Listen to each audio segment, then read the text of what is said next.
Lady Kenworth's dining room was warm with candlelight and the smell of roasted pheasant. And Cordelia Graves had been aware of Marcus Havelock's arm for 3 full courses.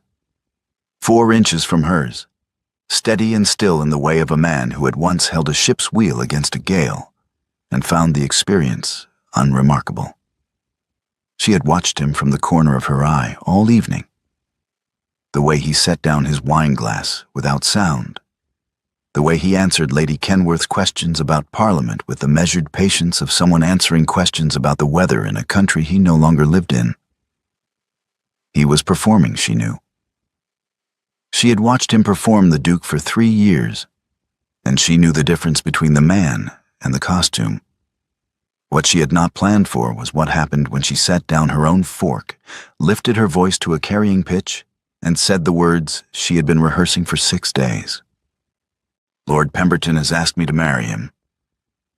The table stopped, not gradually, all at once, the way a clock stops. Forks paused between plate and mouth. Lady Kenworth's hand froze on her wine glass. At the far end of the table, Lord Pemberton went very still in the manner of a man who has heard his name attached to an action he did not perform. And beside her, Marcus's wine glass tilted. He caught it. But the sound it made against the tablecloth was loud enough that the guests nearest him turned. And what came out of his mouth in that same instant was not the Duke's measured tone, but something raw and involuntary. A single syllable wrenched out of him by 6 years of careful silence, colliding with 14 witnesses. Who? His voice cracked on the vowel. Not curiosity. Something else entirely. Something that split the word open like wood under pressure, and the entire table heard it. Cordelia turned to look at him, and found his face unguarded in a way she had never seen. Jaw tight, the line of his breathing visibly changed. His eyes on her with an intensity that was not anger, but something worse. Something that looked like a man watching a door close on a room he had never allowed himself to enter. She registered it. She filed it. She continued. My uncle arranged the introduction, she said, her voice steady, addressed to the table at large. The proposal came last Tuesday. At the far end, Pemberton opened his mouth, closed it. He had not proposed. But denying it publicly would make him appear dishonest, and Declan Graves's hand had already moved under the table. Cordelia caught the motion from the edge of her vision, a slight pressure toward Pemberton's side, a silent instruction. Confirm it. Pemberton said nothing. His silence was the pause of a man who had walked into a scene without a script, and was trying to locate the exit. Beside her, Marcus picked up his wine glass, set it down again, and did not speak for the remainder of dinner. But his knuckles, wrapped around the stem, were white. The meal continued. Lady Kenworth, who had organized the seating arrangement with the deliberate care of a woman who had been waiting 7 years for one of them to stop being careful, redirected the conversation to the subject of the Cheltenham races with the practiced smoothness of a hostess who had managed more dangerous tables than this. The other guests, 11 of them, all from county families who knew the Graves name and the Huxley estate and the trust that had sat in Declan's management since Cordelia was 17, resumed eating with the particular attentiveness of people who have just witnessed something and are deciding what it means. Declan Graves spoke twice during the remaining courses. Both times his voice was warm, measured. The voice of an uncle who was quietly pleased. He said nothing directly about the announcement. He did not need to. The warmth was the announcement. The avuncular satisfaction broadcasting to the table that this was a settled matter, a family matter, a matter that had been arranged with everyone's best interests at heart. Cordelia ate her pheasant and did not look at her uncle. She looked instead at the candles, 3 of them in the silver holder before her, the middle one burning lower than the others because it had been lit first. She had spent 6 days choosing this table, this room, These particular 14 people, because she needed witnesses. Not friends. Witnesses. People who would remember what they heard and who had heard it, and in what order. The county families would talk, and when they talked, the shape of what Declan had intended to do would be visible in a way it could never be made visible behind closed doors. She had not planned for Marcus's voice cracking. She had planned for the Duke's mask, that careful, courteous blankness he had worn since his brother Edward drowned 3 years ago, and the title dropped onto him like a stone. She had planned to use his composure as a backdrop against which her announcement would seem calm and considered. She had not planned for the vowel splitting, for the white knuckles, for the look on his face that she could not quite name but recognized in her own chest. She had lied anyway, because strategy came before the truth she saw in his face, and because the 11 months remaining before her 25th birthday did not leave room for the luxury of stopping to feel things. After dinner, the guests moved to Lady Kenworth's drawing room, and Cordelia moved to the terrace. The night air was cold and carried the smell of rain that had not yet arrived. She stood at the stone railing and listened to the sound of conversation drifting through the tall windows, and waited, because she had planned for this too. She heard his footsteps. Steady, evenly spaced. The walk of a man who had spent 8 years on ship decks, where uneven footing was a practical problem rather than a social signal. "It is not true," she said, before he could speak. Marcus came to stand at the railing beside her. Not close enough to touch. He was very good at not touching. "Pemberton did not propose," she said. "My uncle has been trying to arrange the match for 2 months. I refused twice in private. This was the third refusal, the public one." Marcus said nothing. She could see his hands on the stone railing, and she could see that they were not steady. "Why Pemberton?" he asked. "Because naming Pemberton forces my uncle to choose between 2 bad options," Cordelia said. "If Declan confirms the arrangement publicly, he exposes that he engineered it, that he presented a match to Pemberton as my desire when I had refused him twice. If he denies it, he humiliates Pemberton and destroys their alliance.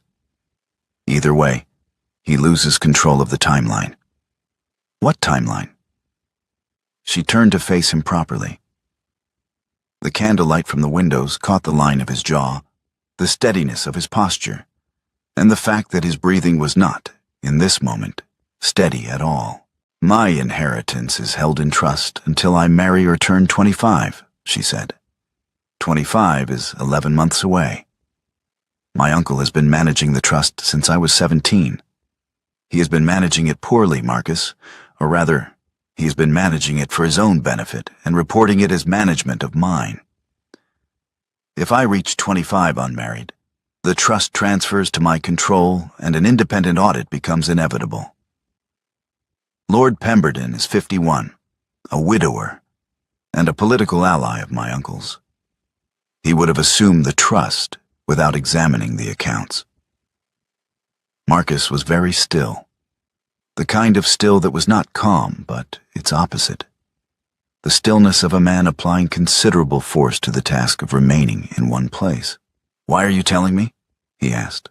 "Because your voice cracked," Cordelia said. "The entire table heard it. I planned for your composure. I did not plan for whatever that was. And I think you deserve to know that the thing you reacted to was not what it appeared to be." His breathing shifted. Not a sound. Just a visible change in the set of his shoulders. "What do you need?" he asked. The question was so direct, so immediately practical, that something in her chest loosened slightly. This was the Marcus she remembered from 6 summers ago. The second son who had argued with her about rigging for 40 minutes, and then conceded the point without embarrassment. Not the Duke. The man. "I need a letter," she said. To the board of my father's trust, demanding an independent inquiry into the accounts. If I write it, it is a niece making a family complaint. If you write it under ducal seal, it is a legal event. They cannot ignore a duke. You came here for my stationery, Marcus said. Yes, not for me. She held his gaze. I did not say that. Silence. The rain had not arrived, but the air was full of it. That particular wait before a storm. The pressure that makes the night feel smaller than it is. I will write the letter, Marcus said, and then you will tell me the full extent of what has been done to the estate. Everything, before you leave tonight. She told him everything. 3 weeks before the dinner, Cordelia had been sitting in the small parlor at Briarfield when her maid Agnes came to her with a face carefully arranged into the expression of a woman who has decided that saying the thing is less dangerous than not saying it. Agnes had noticed discrepancies. The household accounts for the South Wing repairs. Funds reported as disbursed that did not correspond to any work Agnes could identify. She had asked Mrs. Fellows, the housekeeper, who had gone very quiet and said she would speak with Lady Cordelia directly. 2 days later, Declan arrived at Briarfield. He had not come about the accounts. He could not have known Agnes had spoken. Cordelia was certain of that. He had come about Lord Pemberton, who was, he said, a splendid match. A man of property, of standing, of sound judgment. A man her father would have approved. My father is not here to approve anyone, Cordelia said. No, Declan agreed, with a warmth that made her want to put the room between them. He trusted me to act in his place, as he always did. He left. Agnes was dismissed from service the following morning, not by Cordelia, who had no legal authority to prevent it. By Declan, who sent the letter directly to Agnes's agency with a reference that was technically accurate and practically useless. Cordelia's pin money was reduced by half the week after. Declan visited again 10 days later. Lord Pemberton was still, he said, a splendid match. The county respected him. The arrangement would be quiet, dignified, mutually beneficial. And her father, God rest him, had expressed to Declan more than once a wish to see Cordelia settled and protected. My father expressed many wishes to me directly, Cordelia said. He did not mention Lord Pemberton. You were young when he died, Declan said gently, as though her youth were a form of damage. There were things he discussed with me that he did not wish to burden you with. He invoked her father's name 4 times in that conversation. Cordelia counted. She refused for the 2nd time. Declan left, and Cordelia walked the south garden border, her father's lavender, dead under years of neglect, the beds given over to weeds and compacted earth, and understood that she had one weapon left, and it was a public one. She spent 6 days choosing the table. Now, on the Kenworth terrace, she finished telling Marcus the full account. The trust, the 11 months, the dismissed maid, the forged pin money restriction, the 2 private refusals. The dead father invoked like a legal instrument. She told him about Mrs. Fellows and the roof fund. £400, reported as spent. The roof of the south barn still open to the weather. Marcus had not moved from the railing. When she finished, he said nothing for a long moment. You walked into that dining room tonight, he said, knowing that if Declan managed to confirm the engagement before you could expose the scheme, you would be married to Pemberton within a month. Yes. And you did it anyway. I had 11 months and 1 weapon, she said. I used the weapon. His hand was still on the stone railing. She placed her own hand over his knuckles. Not to soften his grip, but to acknowledge it, pressing his tension into the stone rather than asking him to release it. 10 seconds. Then she pulled back and straightened. "Will you write the letter?" she asked. "I said I would." "Then I will come to Renford House the day after tomorrow. There is a contractor letter I need to collect from Mrs. Fellows first." "Come in the morning," Marcus said. "I will have Hartwell there." She looked at him. The naval posture, the controlled breathing that was slightly less controlled than usual, the 4 inches of space he maintained between them as though it were a navigational requirement. "Your voice cracked," she said again, quietly. "I am aware," Marcus said. Neither of them moved toward the other. Neither stepped back. The rain arrived at last, light, cold, dotting the stone railing between their hands. Marcus dictated the letter to his secretary the following morning. He was specific about the language. A formal request under ducal authority for an independent examination of the Huxley Trust accounts, addressed to the board's 3 members by name, citing the legal mechanism available under the Trust's founding charter. He signed it. His secretary sealed it under the ducal crest and sent it by fast messenger before noon. Cordelia returned to Briarfield. Declan arrived that same afternoon. He came through the front door as though the house were still his to enter freely, which, legally, it was, and found her in the sitting room with her accounts ledger open on the table. He did not look at the ledger. He sat across from her in the chair her father used to read in, and his face was arranged in the expression she had come to think of as the warm version. Concerned, disappointed, loving in the way of a man who has decided that love means management. "Your father," Declan said, "would have been mortified by last night." "My father would have been mortified by the roof fund," Cordelia said. £400 reported as spent. The south barn roof was never repaired. Where did it go? Declan's warmth did not waver. "The contractors were unreliable. The matter is being remedied." "Which contractors?" "I would like their names for my records." "Cordelia." He said her name with the patience of a man explaining arithmetic to a child. "This is not a matter for your records. This is a matter being handled appropriately.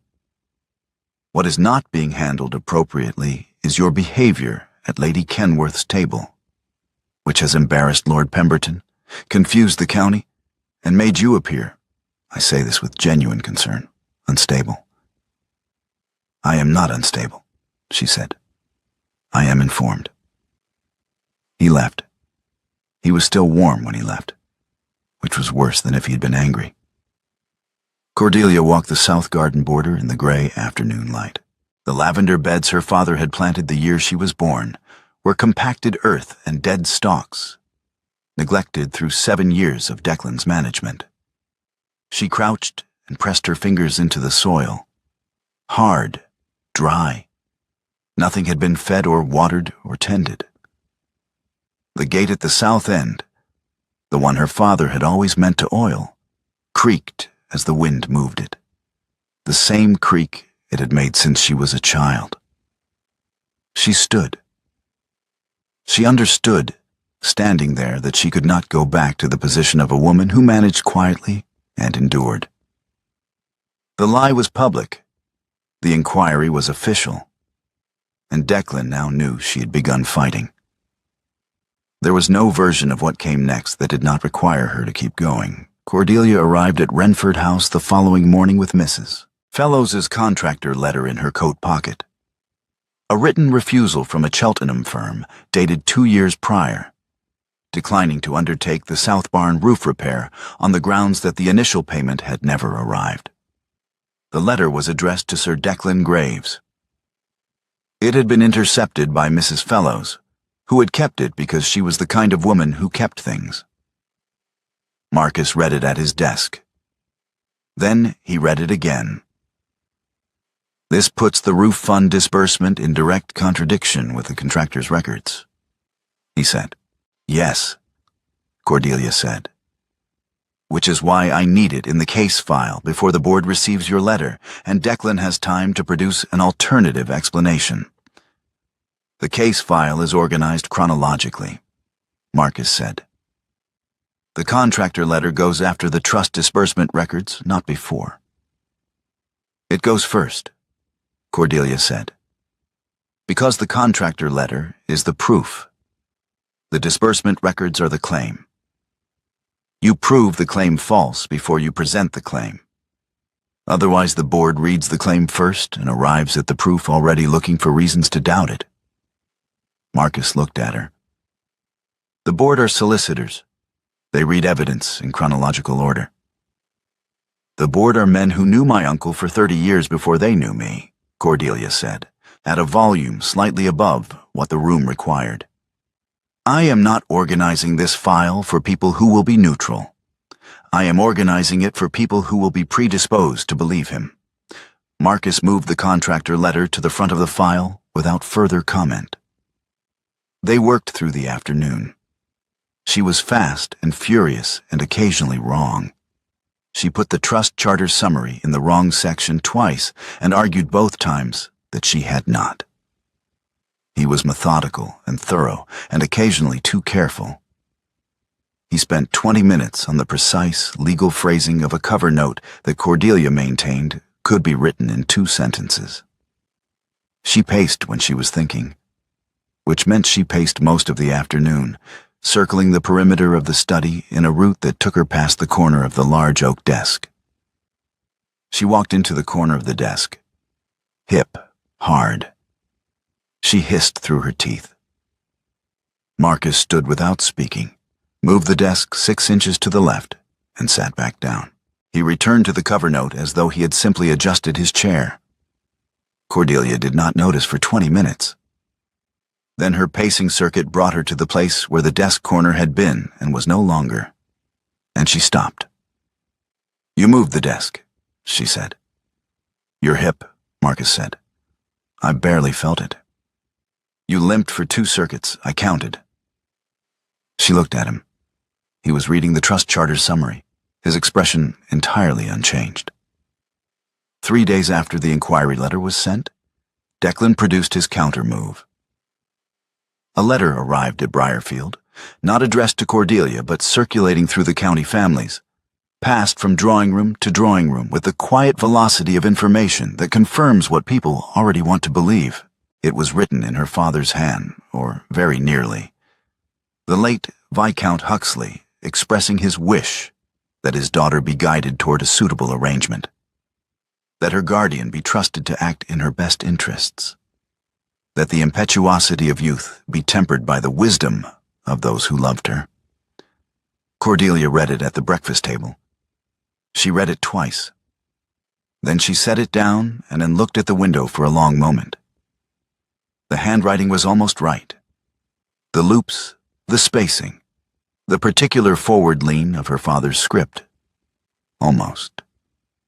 But the capital G at the beginning of Graves curled to the right. Her father's G always curled left.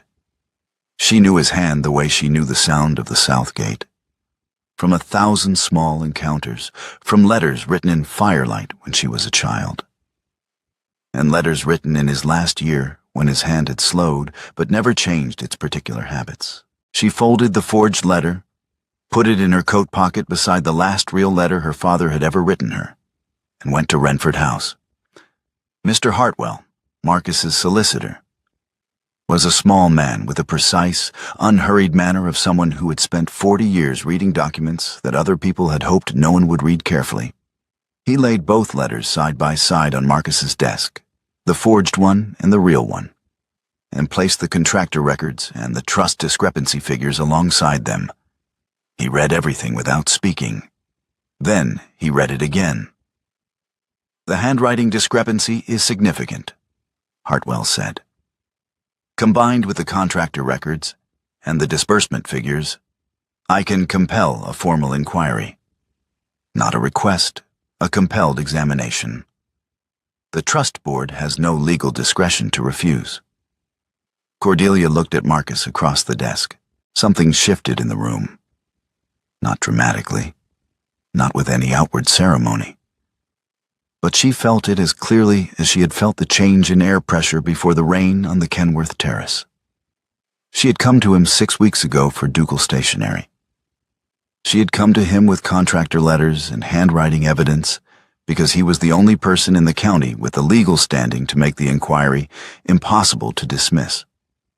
The transaction had been clear and practical, and she had been careful to keep it that way. It was not that anymore. They worked late that night. Hartwell had left hours ago, and the candles had burned down and been replaced, and the evidence files were spread across every available surface. Marcus was at the window with the trust charter, marking passages in pencil. Cordelia was at the desk, cross-referencing the disbursement figures against the household accounts Mrs. Fellows had provided. She did not intend to fall asleep. One moment she was reading a column of figures, and the next she was not reading anything at all, her head resting on her folded arms, the account ledger open beneath her cheek. She did not hear Marcus cross the room. She did not feel the weight of his coat settle over her shoulders. When she woke, the candles were lower, and Marcus was at the window with a book, reading by the thin gray light of early morning. His coat was around her.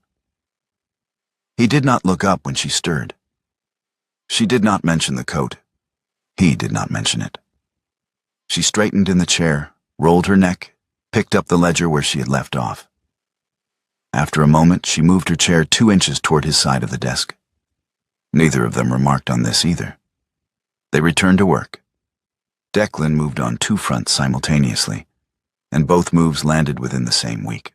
The first, he spoke to 3 county families, the Aldersons, the Pembury Carrs, and Old Lady Datchet, and reframed Marcus's inquiry letter as romantic interference. A duke pursuing his niece under the guise of legal concern. A man using ducal authority to insert himself into a family matter because he had formed an attachment. The county, Declan suggested with his warmth fully deployed, ought to consider whether Lady Cordelia's behavior, the fictional engagement announcement, the inquiry request, the hours spent at Renford House, reflected good judgment or something more troubling. 3 invitations were withdrawn from Cordelia within a week. The Alderson sent a note. The Pembury Carrs did not send a note, which was worse. The second move arrived at Renford House in the person of Lord Winton, Marcus's parliamentary ally, a broad, careful man who arrived without appointment and spoke with the directness of someone delivering news he did not enjoy. Graves has friends in the Lords, Winton said. 2 of them are on committees that matter to you. If you press this inquiry, you will make enemies you do not currently have. Thank you for telling me, Marcus said. I am telling you, Winton said, because I would like you to consider withdrawing the letter before those friendships become formal opposition. I will not be withdrawing the letter, Marcus said. Winton looked at him for a moment. The woman is not worth a parliamentary seat, Havelock. The inquiry is not about the woman, Marcus said. It is about a forged document and 7 years of trust fund fraud.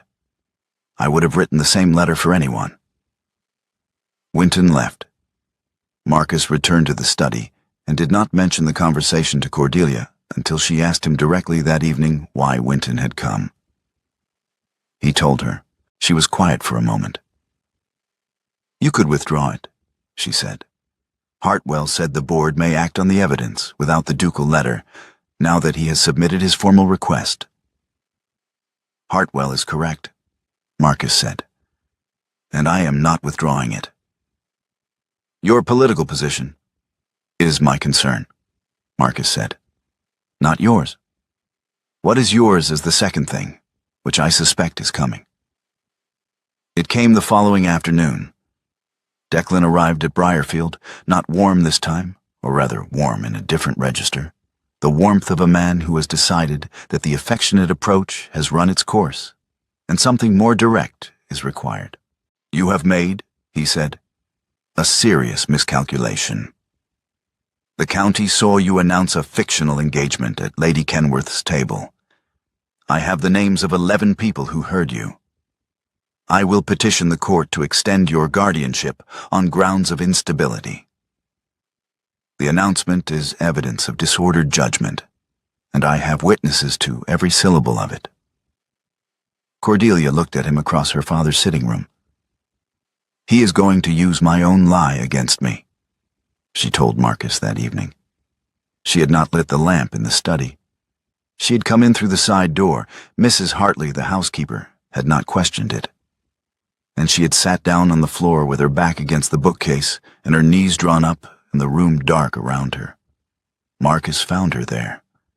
He looked at her for a moment, then sat down on the floor beside her, his back against the same bookcase, close enough that she could feel the warmth of his arm. He is going to use my own lie against me, she said. The fictional engagement, the thing I did deliberately, the thing I did to expose him. He is reframing it as evidence that I am unfit to manage my own affairs. We will not let him, Marcus said. How? He has 11 witnesses. He has 11 people who heard you make an announcement, Marcus said. We have a forged letter, a contractor's written refusal, 7 years of account discrepancies, and a solicitor who has already submitted a formal inquiry request. His 11 witnesses heard one sentence. Hartwell's filing contains 40 pages of documentation. She leaned sideways. It was not a decision.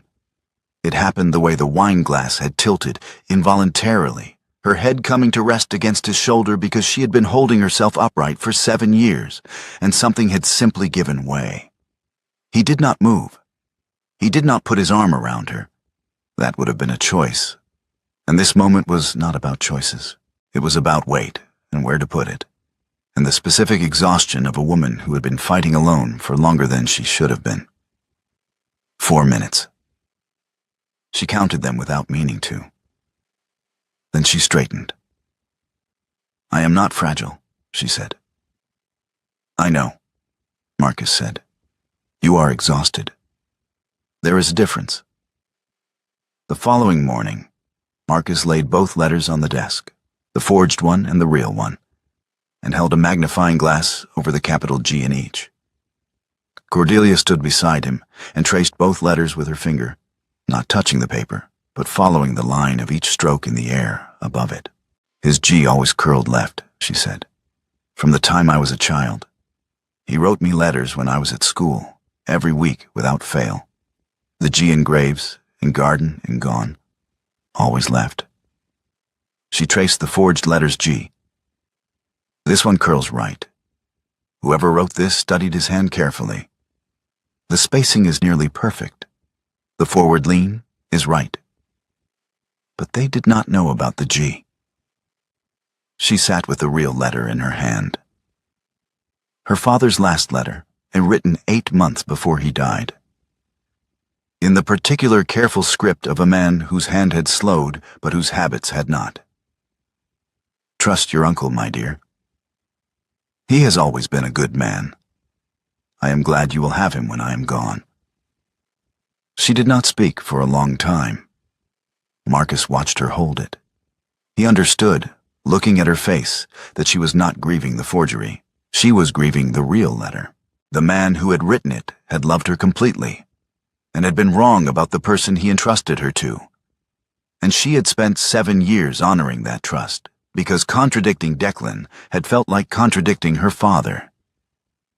And now she was sitting with the proof that her father's love had been genuine, and his judgment had been catastrophically mistaken, and those two things could not be reconciled into anything comfortable. Marcus reached across and took the forged letter from her other hand. Carefully, with the particular deliberateness of removing something that had been causing harm, and placed it on the far side of the desk. He left her holding only the real one. His hand stayed on hers for 3 seconds. She gripped his fingers once, hard, with the grip of someone holding a rope in uncertain water, then released and picked up her quill. We send the handwriting comparison to Hartwell today, she said, along with Mrs. Fellows's signed statement and a request that Mr. Cartwright, my father's solicitor, examined the forged letter. "I will send a rider to Cartwright this afternoon," Marcus said. She moved her chair to his side of the desk, not 2 inches this time, all the way beside him, close enough that their arms nearly touched. She opened the evidence file and began writing. Lady Kenworth's assembly room. 6 weeks after the dinner. 30 guests. The room was well lit, Lady Kenworth had seen to that, and the arrangement of chairs created a natural space at the front where a person might stand and address the company. Cordelia had not requested a podium. She stood beside the table where Mrs. Fellows had placed the contractor letter without being asked. And she did not look at her notes, because she had no notes. She had spent 6 weeks building this moment. She was not going to read it from paper. 7 years ago, she said.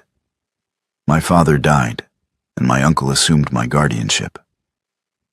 In that time, he dismissed my maid when she came to me with questions about the household accounts.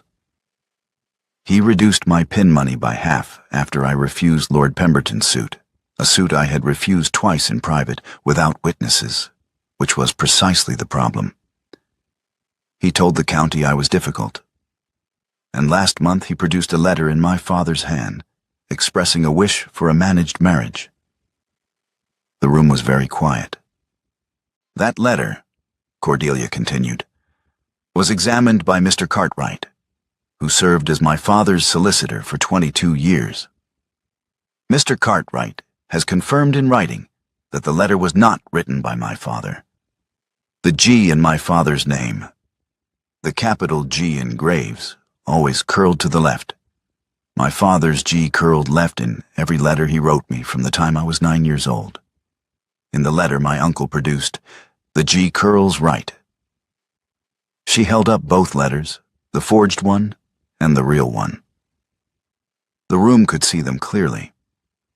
She had made sure of that. From the side of the room, Declan stood. "This is a family matter. Lord Pemberton," Cordelia said, turning to where Pemberton sat in the 3rd row. "Were you told that I was willing?" The room turned. Pemberton was a large man with a square, weathered face, and his expression in that moment was the expression of a man who has discovered, very recently, that he has been cast in a play he did not audition for. Pemberton rose to his feet. "Sir Declan assured me," Pemberton said, his voice carrying the particular flatness of controlled anger, "that his niece desired the arrangement. He told me the trust was in sound order. He told me the late Viscount had expressed this wish himself." He paused. I accepted his assurances because I had no reason to doubt them. "And did I ever tell you any of this myself?" Cordelia asked. "No," Pemberton said. "I never spoke with you directly about the match. Sir Declan told me an introduction was unnecessary, that the matter was settled. Because my uncle ensured you would not need to speak with me," Cordelia said. "He was not arranging a marriage. He was arranging a transfer of my person, of my estate, and of the trust accounts that no one was meant to examine. Lord Pemberton was not chosen because he would be a good husband. He was chosen because he would not ask questions about the accounts." Near the servants' entrance, Mrs. Fellows spoke. She did not raise her voice. She had the carrying power of a woman who had managed a large household for 30 years and had never needed to shout to be heard.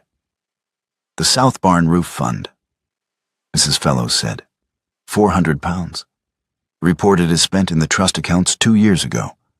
The roof was never repaired.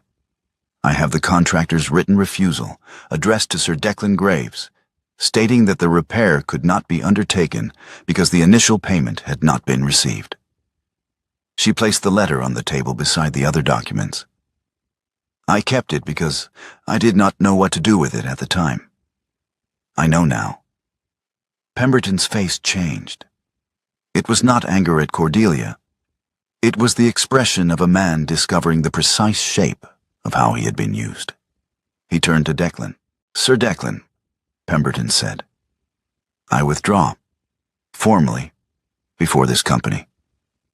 I am 51 years old, and I have made a considerable number of errors in my life. I will not add instrument of coercion to the accounting.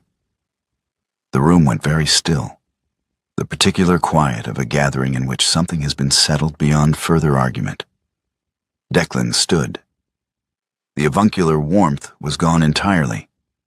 What remained was a man whose authority had been stripped by the people he had relied on to confirm it. He looked at Cordelia with an expression she could not read and did not try to.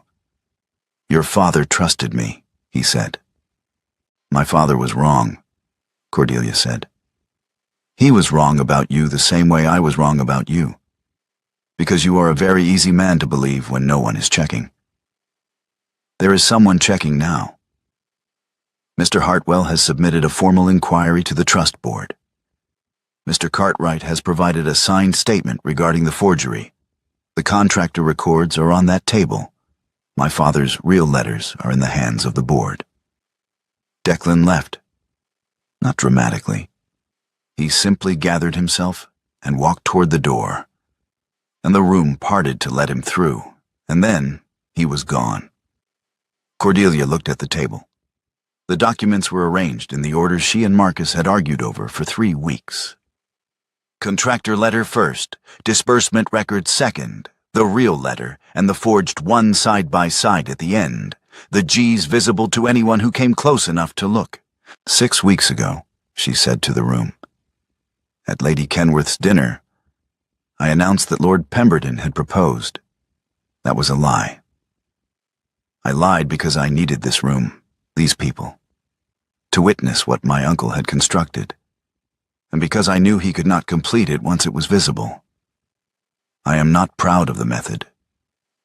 She paused. I am proud of the result. Lady Kenworth began to clap. She was the only one for 4 full seconds. A slow, deliberate acknowledgement from a woman who had organized the seating arrangement with precisely this outcome in mind, and was not going to be modest about it. Then Mrs. Fellows. Then Pemberton, measured, sincere. The applause of a man who has just done something that cost him something and knows it. Then the rest of the room, and the room was warm with it. Marcus had not spoken during the assembly. He had stood near the window, the position of a man who had provided the legal mechanism and the ducal seal and the solicitor and the political cost, and who had understood that none of those things were what this room required from him tonight.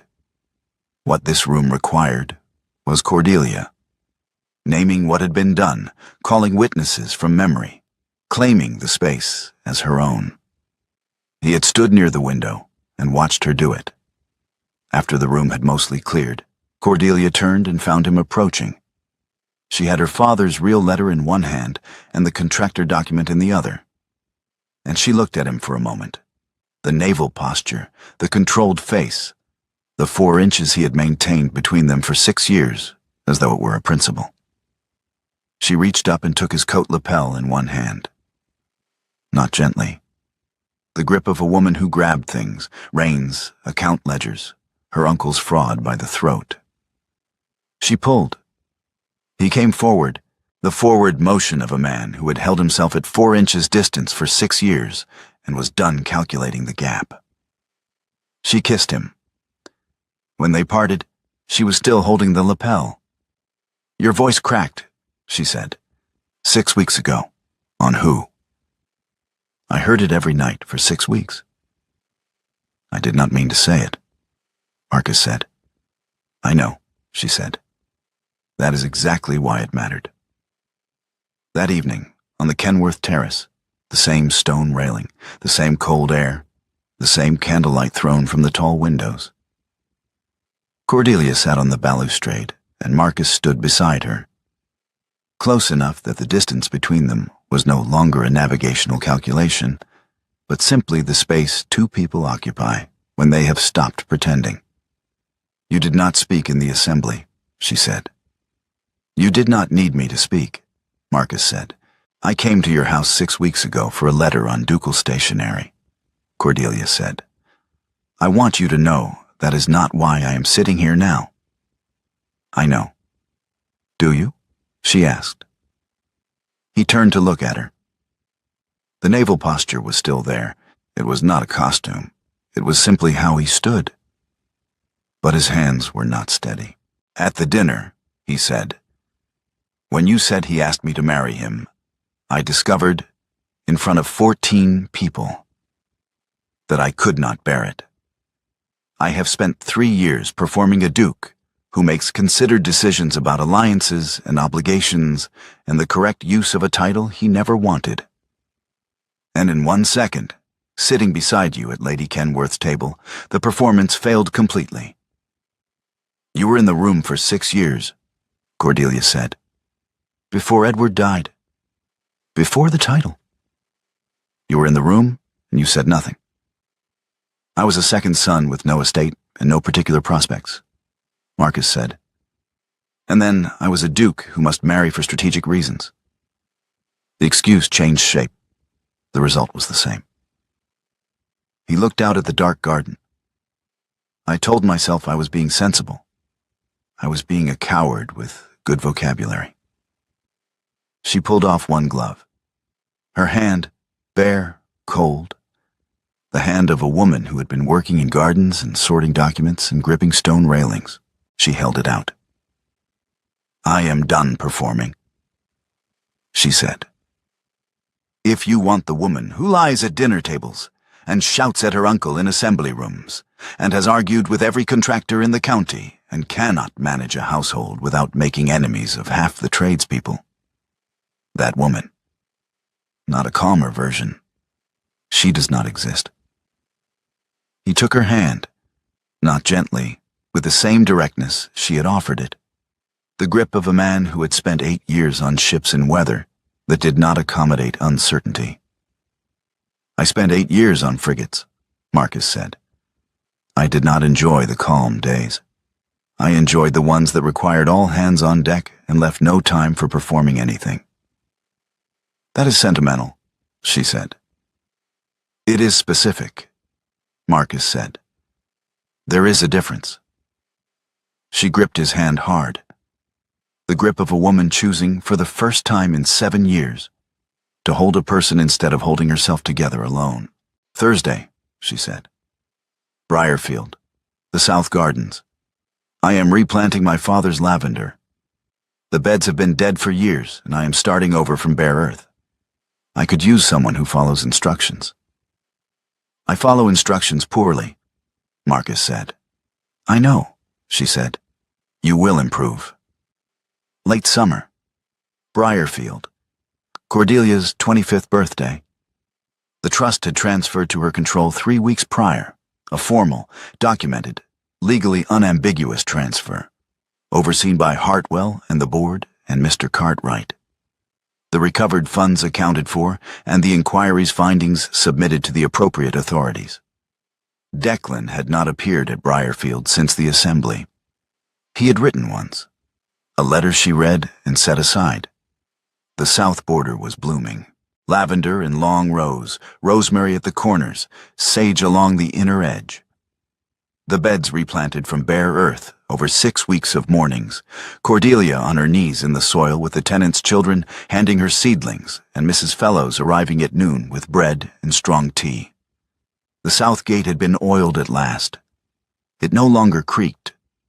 The village had come for the garden party, not a formal affair, nothing with card tables or a hired orchestra, just the people who had lived on and around Briarfield for 30 years and had watched the estate decline under Declan's management and were now watching it come back.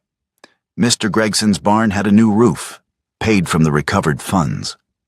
The Alderton family's cottage had new windows. The accounts were Cordelia's, and she had read every line. Mrs. Fellows had organized the food. Children ran between the lavender rows. The air smelled of herbs and cut grass and the particular warmth of late summer in a garden that had been properly tended. Marcus arrived on foot through the front gate, carrying a flat wooden case under one arm. You are late, Cordelia said. I stopped in Cheltenham, Marcus said. She looked at the case. It was old, the wood worn smooth at the corners, The brass fittings darkened with age. She recognized it before he opened it. "That is my father's sextant," she said. "It is," Marcus said. "Declan sold it 2 years ago to an instrument dealer on the promenade. I found it in the estate sale records when Hartwell was going through the asset transfers. I went and bought it back this morning." She opened the case. The brass sextant her father had used to teach her celestial navigation when she was 10. Standing in the south garden in the early evening while he showed her how to measure the angle between the horizon and a star. She lifted it, sighted along the arm toward the horizon above the lavender. "The calibration is off," she said. "I thought you might want to fix it yourself," Marcus said. She set the sextant on the garden table beside the lavender. Around them, the party continued. Mrs. Fellows directing 2 of the village women with a cake. Mr. Gregson talking to a group of tenants near the gate. Children weaving between the adults with the single-minded energy of children who have been given permission to run. "You bought back my father's sextant," Cordelia said. "Your father taught you to navigate," Marcus said. "You taught yourself to fight. I thought you should have both instruments." She looked at him across the garden table, the man who had moved her desk 6 inches without comment, who had covered her with his coat and said nothing, who had sat beside her on the floor of a dark study and told her the difference between fragile and exhausted, who had stood near the window in the assembly room, let her claim the room as her own. She took his hand across the table. The lavender moved in the warm air. The children ran past. Mims Fellows called something from the far side of the garden. "You are staring," Cordelia said. "I am present," Marcus said. "I learned the distinction from a woman who argued with me about rigging when she was 18. "The rigging was wrong," she said. "The rigging was wrong," he agreed. "You were right. You have been right about most things. I am still catching up." She did not let go. He did not let go. The sextant waited on the table to be calibrated. The lavender grew in the soil she had turned herself. And the south gate stood open to the summer afternoon, oiled at last, swinging easy and silent on its hinges.